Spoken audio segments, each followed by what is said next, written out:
Chemistry book പോയ അണ്ണാനെ പോലെ മുഖവും വീർപ്പിച്ചോണ്ടിരിക്കുന്നത്? കെമിസ്ട്രി ബുക്ക് പോയ അണ്ണാനെ പോലെയോ? അണ്ടി പോയ അണ്ണാനെ പോലെ ഞാൻ പറഞ്ഞു കേട്ടിട്ടുണ്ട്.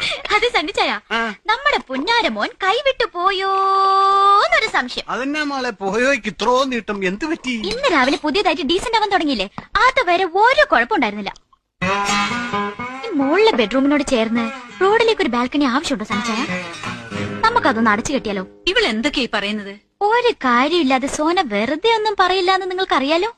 പയ്യന്റെ പ്രായം അത്ര ശരിയല്ല. ഇവളോടാണ് ഇവിടെ ഒന്ന് പുട്ടടിക്കാൻ പറഞ്ഞേ? നിനക്ക് വീട്ടിലൊന്നും ഉണ്ടാക്കിയിട്ടില്ലേ? കണ്ടോണ്ടാ കാര്യം പറയുമ്പോ ചൂടാവുന്നുണ്ടോ? മോള് പറ മോളെ പറ. അല്ലെങ്കിൽ വേണ്ട, ഇപ്പൊ പറഞ്ഞാൽ ശരിയാവില്ല. ഏതുവരെ പോകുന്നത് നമുക്ക് നോക്കാം, എന്നിട്ട് ഞാൻ ഡീറ്റെയിൽ ആയിട്ട് പിന്നെ പറയാം. മോനെ കഴിച്ചിട്ട് പോടാ. എനിക്കൊന്നും വേണ്ട, ഇവളോട് കഴിച്ചാൽ ശരിയാവില്ല. അയ്യേ, ഈ ഡ്രസ് ഇട്ടോണ്ടെന്ന് കോളേജിലേക്ക് വരുന്നത്? ഇതിനെന്താ കുഴപ്പം? കുഴപ്പം മാത്രമേ ഉള്ളൂ.